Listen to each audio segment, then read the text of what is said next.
मेरे दोस्त के गांव में एक पुराना पोस्टमार्टम हाउस था जो कई सालों से वीरान पड़ा था।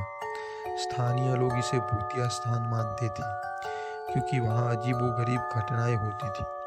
रात में किसी की चीखें सुनाई देना, दरवाजे अपने आप खुलना और बंद होना, और कभी कभी तो वहां से सड़े हुए मांस की भयानक दुर्गंध आती थी। गांव वालों के अनुसार यहाँ कुछ कुछ साल पहले एक पोस्टमार्टम के अनुसार एक बड़ी अनहोनी हुई थी। सरकारी रिपोर्ट के मुताबिक एक मुर्दा अचानक उठ बैठा था और वहां मौजूद डॉक्टर और कर्मचारी और सहायक घबरा कर भाग गए थे। अगले दिन उस डॉक्टर की लाश उसी पोस्टमार्टम टेबल पर मिली थी। उसके बाद से कोई भी वहां काम करने को तैयार नहीं था और धीरे धीरे वह जगह सुनसान और वीरान खंडर जैसी हो गई।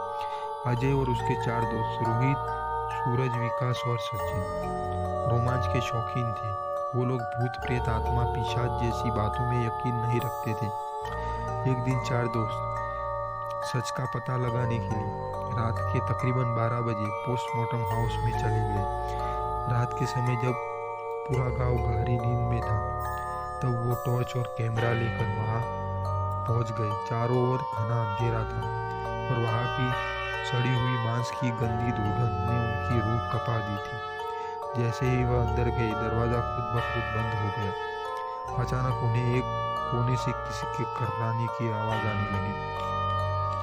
उन्होंने टॉर्च घुमाई तो देखा कि एक सड़ा गला शरीर बिना आंखों की उनकी ओर ही बढ़ रहा था। उसका मुंह कटा हुआ था, फिर भी वह मर्दानी आवाज में किसी से बातें कर रहा था। सभी दोस्तों ने दौड़कर बाहर निकलने की कोशिश की, लेकिन दरवाजा जाम हो चुका था। रोहित ने मंत्र पढ़ना शुरू किया। वो मंत्र में ओम नमः शिवाय का जाप कर रहा था। उसने लगातार जाप जारी रखा।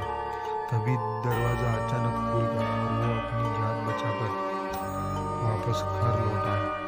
लेकिन उस रात के बाद से अजय व उसके चार दोस्तों में से कोई भी सामान्य नहीं रहे। वे अक्सर डरावने सपने देखते, अनजान साए महसूस करते और अजीबो गरीब घटनाओं के शिकार होते। आज भी उस जगह अजीब तरीके से चीखने और चिल्लाने की आवाजें आती हैं। क्या आप इस पोस्टमार्टम हाउस में जाने की हिम्मत करोगे?